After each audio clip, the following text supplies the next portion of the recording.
Nous, on va aller explorer ensemble nos terres intérieures. Donc, on va aller se reconnecter à finalement notre intérieur, à notre petite voix, notre intuition, les aspirations de notre âme aussi. Et le fait d'être entre femmes, vous allez voir que bien souvent, on va se faire des effets miroirs. Donc, c'est pas du tout un hasard comment le groupe se constitue. Et donc, on va se sentir comme porté en fait par l'énergie du groupe. En tout cas pour ma part, moi c'est vraiment les cercles de femmes qui m'ont aidé aussi à faire la paix un petit peu avec les femmes en général, parce qu'on porte vraiment dans notre histoire, hein, dans le collectif des femmes, c'est très dur entre nous, tout simplement par rapport surtout au regard du masculin. C'est un petit peu comme si on a l'impression que quand on regarde une femme, on voit tout ce que nous, en fait, on n'a pas. En réalité, on l'a puisqu'on le voit chez l'autre. Mais c'est vraiment ça, il y a vraiment énormément de compétition, de comparaison. Et finalement, dans le cadre des cercles de femmes, on se rend compte que non, on partage tous la même chose. Ça se manifeste différemment dans notre vie, peut-être à travers des expériences et tout ça. Notre personnage aussi, j'en parlais beaucoup tout à l'heure, donc de ce personnage à l'intérieur de nous, qui va s'exprimer différemment, présenter des choses, porter des masques un petit peu différents, mais en tout cas, en fait, ça revient à la même chose. Quand on va vraiment creuser au fond, non, on porte la même chose. Donc bon, on se rend compte qu'il n'y a pas vraiment, c'est pas nécessaire de se comparer, et qu'au contraire, le fait de se soutenir les unes les autres, et ça fait vraiment la force dans notre capacité finalement à descendre plus profondément à l'intérieur de nous et aller guérir certains espaces. Donc déjà, voilà pour l'énergie. Donc effectivement, quand je parle de guérison, ça va être aussi un espace pour aller explorer ces blessures, donc les blessures que nous portons, aller guérir aussi les mémoires transgénérationnelles, et puis celle du collectif du féminin blessé. Donc quand on se réunit comme ça entre femmes et qu'il y a cette intention, on permet de faire descendre cette énergie du collectif du féminin blessé qui va nous accompagner dans la guérison de nos blessures. Donc comme je vous disais tout à l'heure, c'est un peu comme si on va se sentir comme porté. Alors ça peut être plus ou moins conscient, mais on sent quand même que souvent il y a quand même quelque chose. On est porté pour aller voir, je dirais peut-être plus de fluidité, plus de facilité à l'intérieur de nous. J'aime aussi beaucoup, moi, au cours des cérémonies, aller explorer les différents visages du féminin sacré, donc ce qu'on appelle aussi les archétypes du féminin, c'est-à-dire oui, tous ces visages qu'on porte à l'intérieur de nous, parce que finalement, on n'est pas, par exemple, je sais pas moi, juste la guerrière ou l'enchanteresse, donc ça qui va être plutôt relié à toute sa sensualité, sa sexualité, ou bien l'initiatrice, ou enfin voilà, il y en a plein, l'amoureuse. Il y a tout un tas de visages, les sauvages aussi.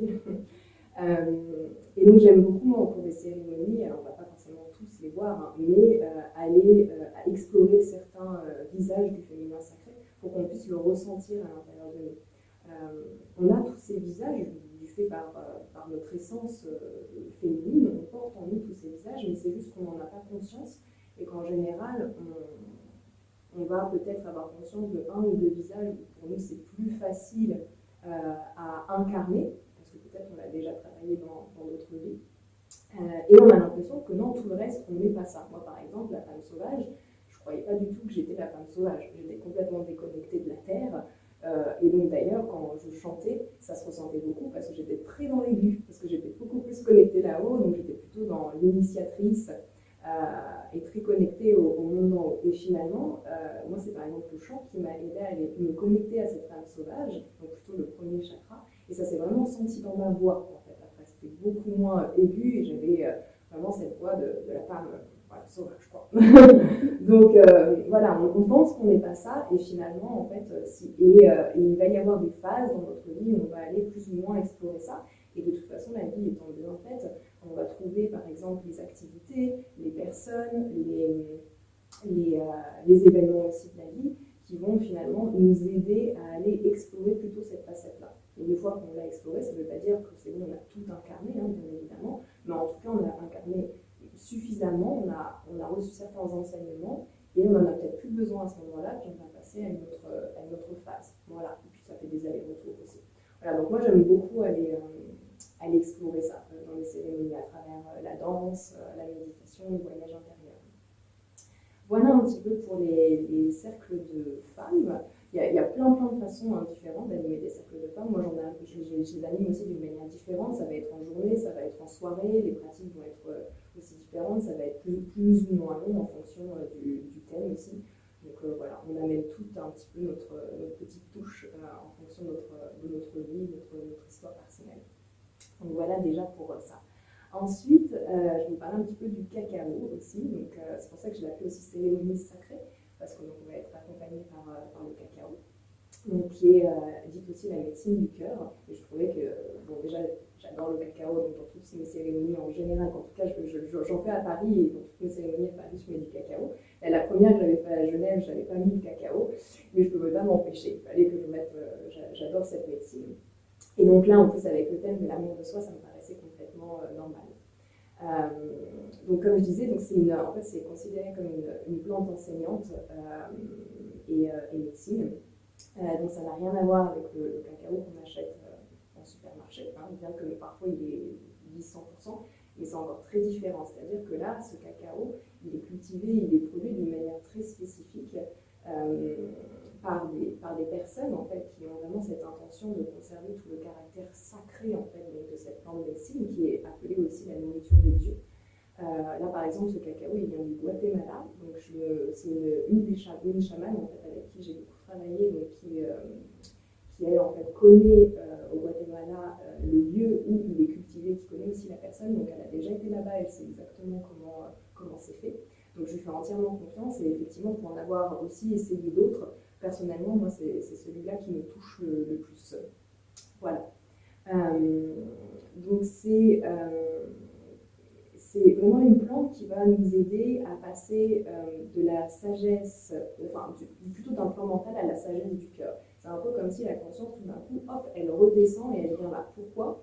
Parce que la manière dont il est cultivé et produit permet de garder tous ses composants intacts. Et notamment, il y a le composant, la théobromine, qui est exactement ce composant-là qui vient stimuler l'hormone de l'amour que nous avons tous à l'intérieur de nous. Et cette hormone, tu peux voir si tu le souhaites. Et donc c'est l'ocytocine, et en fait c'est ça qui va donner cette sensation d'expansion au niveau du cœur. C'est un peu comme si tout d'un coup on va avoir une aide, donc d'une plante sacrée qui va nous aider en fait à activer l'énergie de notre cœur. Et parce que ça va être activé, du coup ça va être beaucoup plus facile en fait de faire ce mouvement où on descend et on va être dans cet espace. Et puis en même temps aussi de profiter vraiment de la vibration de notre cœur qui va pouvoir nous nourrir. Elle active aussi beaucoup le troisième œil, donc ça peut être complètement normal si vous voyez des choses, par exemple, qui sont plus claires, par exemple beaucoup plus dans le détail, ou que vous avez aussi peut-être des messages qui sont plus clairs. Voilà. Elle permet une expansion de la vision intérieure. Voilà. Elle est aussi considérée comme un aphrodisiaque. Alors, ça ne veut pas dire que tout d'un coup vous allez avoir votre énergie sexuelle qui va s'exciter, c'est pas ça. Mais en tout cas, quand on parle en fait de cette énergie sexuelle, pour moi c'est quelque chose de beaucoup plus large, c'est cette force de vie qui nous habite, cette force créatrice, guérisseuse, qu'on appelle aussi la Kundalini. Et donc nous, pour les femmes, beaucoup, on est complètement déconnectés de cet espace du Davant, ce qui est normal aussi, parce que dans l'espace du Davant, on contient toutes les mémoires cristallisées du féminin blessé. Donc tout ce qui est soumission, vol, viol, répression, fausse couche, enfin voilà, tout est là. Et quand on commence à aller un petit peu travailler dans ces espaces-là, c'est ce qui nous permet de nous reconnecter petit à petit donc à cette énergie de vie qui nous habite. Donc le cacao est une aide également. Et le but, c'est qu'à un moment donné, cette énergie de vie, on puisse la laisser vraiment circuler, non pas qu'elle reste coincée ici, mais qu'elle puisse circuler pour venir fusionner avec cette énergie du cœur, qui pour moi est vraiment le siège de notre âme. Donc ces deux énergies extrêmement puissantes qui viennent nous remplir complètement de l'intérieur.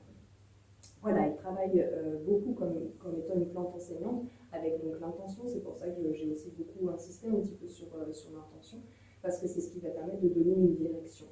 à tout votre voyage, que ce soit au cours des méditations, que ce soit au travers de la danse ou le yoga ou le voyage intérieur. En tout cas pour ma part, avec toutes les plantes, que ce soit le cacao ou d'autres types de plantes, à chaque fois que j'ai voyagé, on m'a toujours amené en fait vers mon intention. Par contre, on ne sait jamais comment ça va se passer. On ne sait jamais de quelle manière en fait on va y arriver. Et ça sert à rien d'essayer d'imaginer parce qu'on est très surprise en fait en général de la façon dont on va recevoir des leçons, des enseignements, on va avoir des messages. En tout cas, dans les retours des cérémonies, moi c'est souvent le cas, c'est qu'il y a toujours eu des réponses par rapport à l'intention, mais à chaque fois elles sont toujours très surprises en disant mais j'aurais jamais pensé qu'on m'aurait emmené là où j'aurais reçu tel message. Voilà, ne vous posez pas trop de questions. Et d'ailleurs, quand on l'aura vu, j'ai envie de vous dire, oubliez même que vous avez pris du cacao. Parce que c'est vraiment le lâcher-prise qui va vous permettre vraiment de vivre votre voyage. Si vous vous posez des questions pour savoir, ah mais est-ce que là je ressens des trucs, est-ce que c'est le cacao, ou peut-être, ah mais je ressens rien, en fait, c'est ça qui va bloquer, c'est le mental qui va bloquer. Et en fonction des personnes, il y en a qui sont plus ou moins sensibles. Pour ma part, moi, la première fois que j'ai pris du cacao, tout de suite, j'ai senti cette connexion parce que j'avais sûrement déjà travaillé en fait avec. Et donc, du coup, direct, j'ai voyagé intérieurement et j'ai senti vraiment les différences du fait de prendre un cacao. Et puis pour d'autres, c'est moins visible tout de suite parce qu'il y a peut-être moins de sensibilité. Mais ça ne veut pas dire en fait que c'est fermé. Au contraire, ça veut juste dire qu'il faut peut-être continuer de travailler avec le cacao pour qu'à un moment donné, vous puissiez vous habituer et collaborer vraiment avec cette plante. Elle sait exactement, quand elle va arriver à l'intérieur de vous, même avant, parce que c'est un esprit, des fois il n'y a pas besoin de le prendre, elle sait exactement ce qu'il faut faire en fait, elle connaît votre structure. Par contre, nous, on a besoin d'apprendre un petit peu à connaître, de faire confiance. Donc voilà, c'est vraiment une plante qui a une énergie féminine, donc c'est vraiment elle qui va nous aider à nous reconnecter à notre intuition, à nous inviter avec beaucoup de douceur, comme je vous disais, c'est très subtil, hein, c'est vraiment avec beaucoup de douceur et en même temps profond, vers nos espaces intérieurs. Donc on peut peut-être ressentir des espaces en nous qui vont être tout d'un coup un petit peu plus intenses, une émotion qui se ressent plus que d'habitude, une blessure. Et ça, c'est complètement normal. C'est qu'elle nous invite à entrer en contact avec ces espaces d'une manière douce. Voilà, c'est vraiment une aide. Donc c'est pour ça qu'elle a une énergie féminine. Elle nous reconnecte avec tout ce vivant à l'intérieur de nous. Donc ce vivant, c'est ça en fait, c'est les sensations, les émotions, l'intuition, c'est tout ça, tout ce qui nous traverse. Voilà un petit peu pour le cacao. Qu'est-ce que je pourrais vous dire d'autre? Les effets, ça dure à peu près 3-4 heures. Et pour qu'on commence à ressentir des effets, alors parfois pour certains, c'est la première gorgée. Et puis pour d'autres, ça peut être à peu près une demi-heure après.